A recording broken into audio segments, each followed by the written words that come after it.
दोस्तों, कर्मा के पास न कागज है न किताब है, फिर भी सारे जगत का हिसाब है। यह कहा जाता है कि जो कर्म हमने पहले किए हैं उनका फल हमें आज मिलता है, और जो आज करते हैं उसका फल हमें बाद में मिलेगा।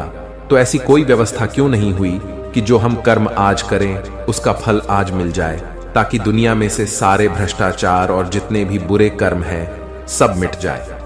कुछ कर्मों का फल तुरंत मिलता है और कुछ का फल कालांतर में मिलता है। कैसे मिलता है, आइए समझते हैं। नमस्कार दोस्तों, एक नगर में दो पुरुष रहा करते थे। एक पुरुष व्यापारी था जिसके जीवन में धर्म की बहुत महत्ता थी। वो पूजा पाठ में यकीन रखता था।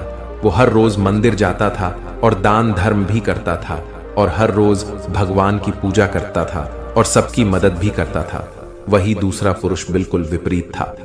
वो हर रोज मंदिर तो जाता था, लेकिन पूजा करने के लिए नहीं, बल्कि मंदिर के बाहर से जूते चप्पल चुराने। उसे दान और धर्म से कोई लेना देना नहीं था, और उसे ईश्वर पर विश्वास नहीं था। वह ऐसे ही दूसरे की चीजें चुराकर अपना जीवन व्यतीत करता था। समय बीतता गया और एक दिन बहुत जोर की बारिश हो रही थी। इस वजह से मंदिर में पुजारी के अलावा कोई नहीं था। ये बात जब दूसरे पुरुष को पता चली तो उसने कहा कि यह सही मौका है। मंदिर का धन चुराने का यही विचार करके वह मंदिर के अंदर चला गया। पंडित सो रहे थे। पंडित से नजर बचाकर उसने मंदिर का सारा धन चुरा लिया और वहां से भाग गया। उसी समय धर्म कर्म में विश्वास रखने वाला व्यक्ति भी मंदिर पहुंचा। दुर्भाग्य से मंदिर के पुजारी ने उसे ही चोर समझ लिया और चिल्लाने लगे। वहां लोग एकत्र हो गए और उसे बहुत मारा। किसी तरह वो बचते बचाते वहां से निकला तो दुर्भाग्य ने उसका साथ वहां भी नहीं छोड़ा। मंदिर के बाहर वो एक गाड़ी से टकरा गया और वहीं घायल हो गया। कुछ समय बाद उसे होश आया। फिर वो व्यापारी लंगड़ाते हुए अपने घर जाने लगा। कुछ दूर चलने के बाद रास्ते में उसकी मुलाकात उस पुरुष से हुई जिसने मंदिर से धन चुराया था। उसने कहा, आज तो मेरी किस्मत चमक गई, एक साथ इतना सारा धन मिल गया। ये सब देखकर उसे बहुत बुरा लगा और वह अपने घर जाकर उसने अपने घर से भगवान की सारी तस्वीरें निकाल दी।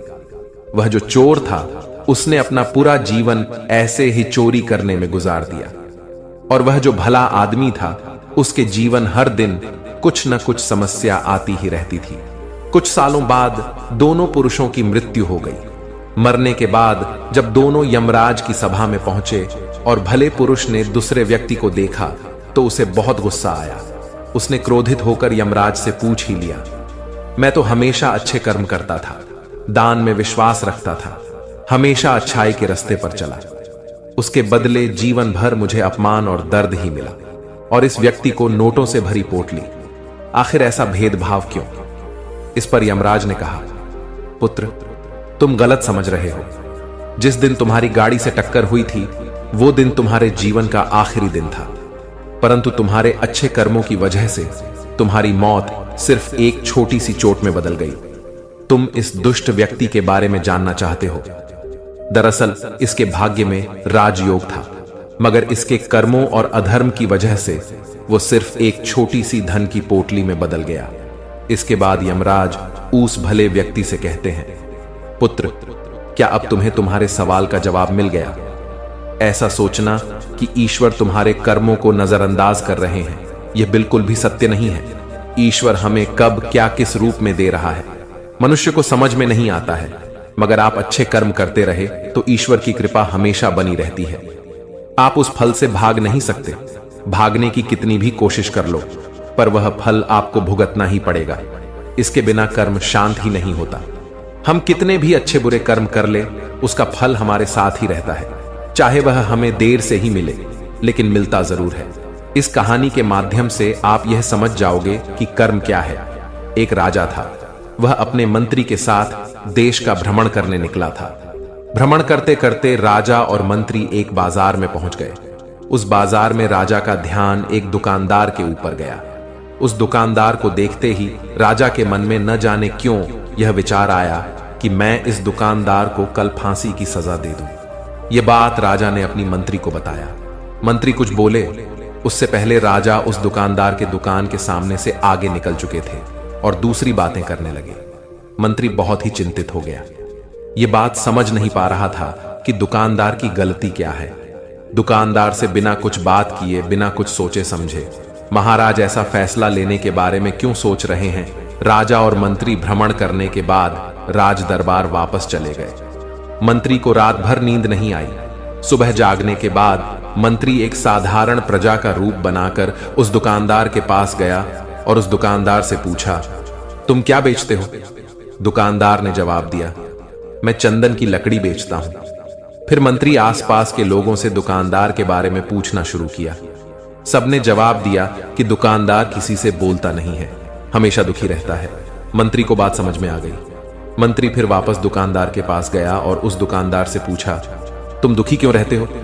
दुकानदार ने बताया, मैं दुखी इसलिए रहता हूं क्योंकि मेरे दुकान पर लोग आते हैं, चंदन की लकड़ियां सूंघते हैं और बोलते हैं, बहुत ही सुंदर है, बहुत ही अच्छी महक है, लेकिन कोई खरीदा नहीं है, इसलिए मैं बहुत दुखी रहता हूं। मंत्री दुकानदार की बात सुनकर खुद भी भावुक हो गया। दुकानदार ने मंत्री से कहा, कोई भी दुकानदार दुखी क्यों ना हो, अगर उसके दुकान का कोई भी सामान खरीदा ना जाए, जबकि सामान में कोई कमी ना हो। मंत्री सोचने लगा कि यह दुकानदार अपने दुखों के वजह से इतना दुखी रहता है, परंतु राजा इस दुकानदार को फांसी पर क्यों लटकाना चाहते हैं? अर्थात राजा के मन में आए हुए विचार का उत्तर अभी तक मंत्री को नहीं मिला था। मंत्री ने फिर दुकानदार से पूछा, भाई तब तुम क्या करोगे? अगर तुम्हारे दुकान की सारी चंदन की लकड़ियां ऐसे ही रखी रह जाएंगी? तो दुकानदार ने गुस्से भाव में बोला, हां मैं जानता हूं, मेरी चंदन की लकड़ियां ऐसे ही रखी रह जाएंगे, कोई नहीं खरीदेगा। इसीलिए मैं सोचता हूं कि हमारे नगर का राजा जल्दी से मर जाए। अगर वह जल्दी से मर जाता तो मैं उस राज दरबार में उस राजा के देह संस्कार के लिए अपनी चंदन की लकड़ियां देता, जिससे मुझे कुछ पैसे मिल जाते और इस बाजार के अलावा बाकी के लोगों को भी मेरे चंदन की लकड़ी के बारे में पता चलता, तो फिर शायद कुछ ना कुछ लोग मेरी दुकान से जरूर खरीदने आते चंदन की लकड़ी। मंत्री दुकानदार की बात को सुनकर सब कुछ समझ गया और उसके मन में एक विचार आया। मंत्री ने दुकानदार से चंदन की कुछ लकड़ियां खरीद लिए। इस खरीदारी से दुकानदार को कुछ पैसे भी मिल गए और वह थोड़ा खुश भी हो गया। मंत्री चंदन की लकड़ियां को लेकर वापस राज दरबार चला आया। राज दरबार पहुंचकर मंत्री ने उन चंदन की लकड़ियां को राजा के समक्ष रख दिया और बोला कि हे राजन, यह चंदन की लकड़ियां उसी दुकानदार ने आपको भेंट किया है जिस दुकानदार को आप फांसी देने के लिए सोच रहे थे। राजा उन चंदन को सूंघने के बाद बड़े ही प्रसन्न हुए। उन्होंने कहा, यह चंदन की लकड़ियां बहुत ही ज्यादा खुशबूदार हैं। दुकानदार के इस अनोखे भेंट से राजा बहुत खुश हुए और मंत्री को कुछ स्वर्ण मुद्राएं दी तथा बोले, जाओ उस दुकानदार को यह स्वर्ण मुद्राएं इनाम में देना और बोलना कि आज के बाद मैं जब कभी भी चंदन की लकड़ी की जरूरत पड़ेगी तब तुम्हारे दुकान से ही चंदन की लकड़ी ली जाएगी।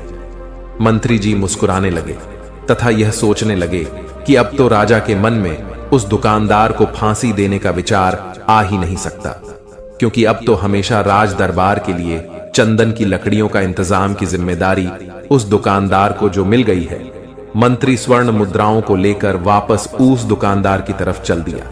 इधर राजा इस विचार में पड़ गए कि वह दुकानदार तो बड़ा ही अच्छा इंसान है।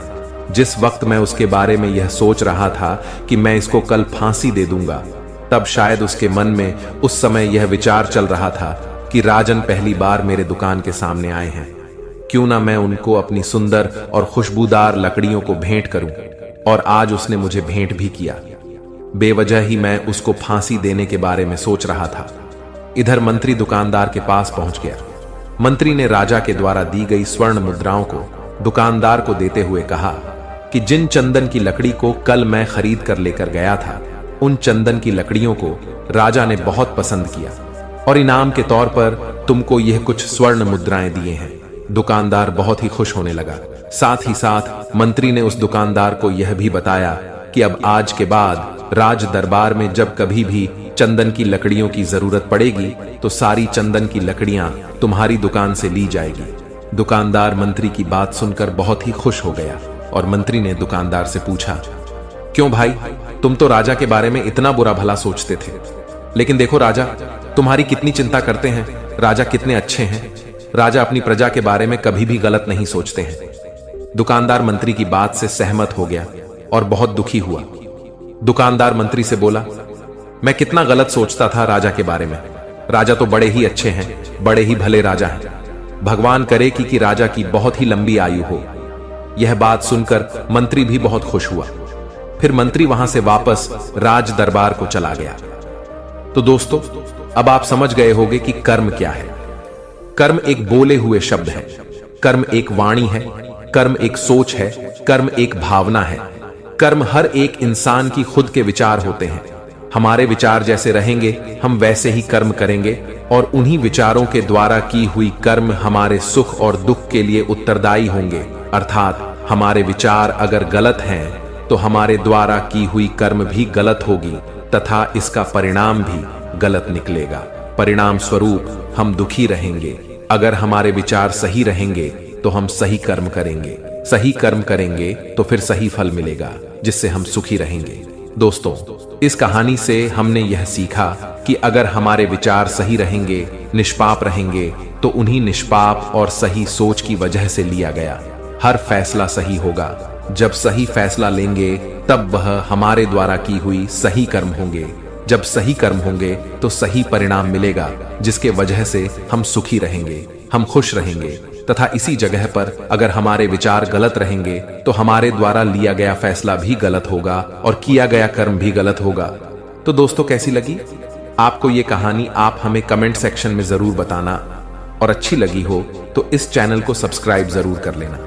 तो चलिए मिलते हैं ऐसी ही कोई नई कहानी में। तब तक के लिए अपना ख्याल रखें। धन्यवाद।